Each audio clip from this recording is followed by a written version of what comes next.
तर मुंबई पोलिसांनी मोहरमच्या मिरवणुकीदरम्यान होणाऱ्या सामूहिक विषप्रयोगाचा एक मोठा कट उधळून लावलाय। या प्रकरणी नवी माहिती समोर येते। अँटी नार्कोटिक्स सेलने या प्रकरणातील मुख्य आरोपी फैयाज प्रेमजी याला अटक केली असून त्याच्याकडून तब्बल 14,900 विषारी कॅप्सूल जप्त केल्या। यामुळे मुंबईतील एक भीषण अनर्थ टळलाय। तपासात समोर आलेली नवी माहिती अशी आहे की आरोपी फैयाज हा मूळचा पुण्याचा रहिवासी असून तो विमाननगर परिसरातील कोणार्क सोसायटीत आपल्या कुटुंबासह राहत होता। सध्या त्याचे तिथले दोन्ही रो हाऊस बंद आहेत।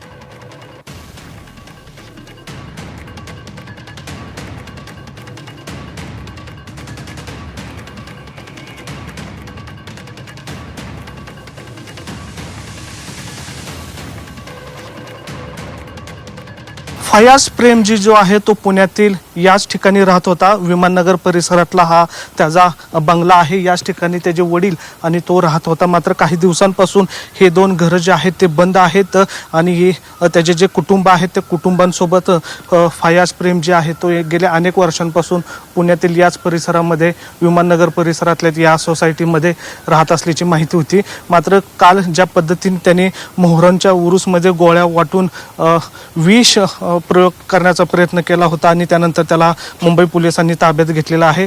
जवळपास 14,000हून अधिक गोळ्या त्याच्याकडून या ठिकाणी ताब्यात घेण्यात आलेल्या आहे। उंदरांना मारण्याचं औषध त्या गोळ्यांमध्ये देण्यात आलं होतं आणि पोलिसांनी आता त्याला ताब्यात घेतलेला आहे। पण या ठिकाणी आपण पाहतो की पुण्यातील विमाननगर परिसरातला हा त्याचा राहता बंगला आहे आणि या बंगल्यामध्ये आत्ता तरी या ठिकाणी कोणी राहत नाहीये। इथल्या सिक्युरिटीने दिलेल्या माहितीनुसार फैयाज जो आहे त्याचे वडील आणि तो या ठिकाणी राहत होता आणि आता काही दिवसांपासून त्याची फॅमिली सुद्धा या ठिकाणी राहत नसल्याची माहिती समोर आलेली आहे। शेजारी या ठिकाणी मी त्याची माहिती घेण्याचा प्रयत्न केला पण शेजारच्यांनी या ठिकाणी आम्हाला माहिती नसल्याची माहिती जी आहे ती या ठिकाणी दिलेली आहे।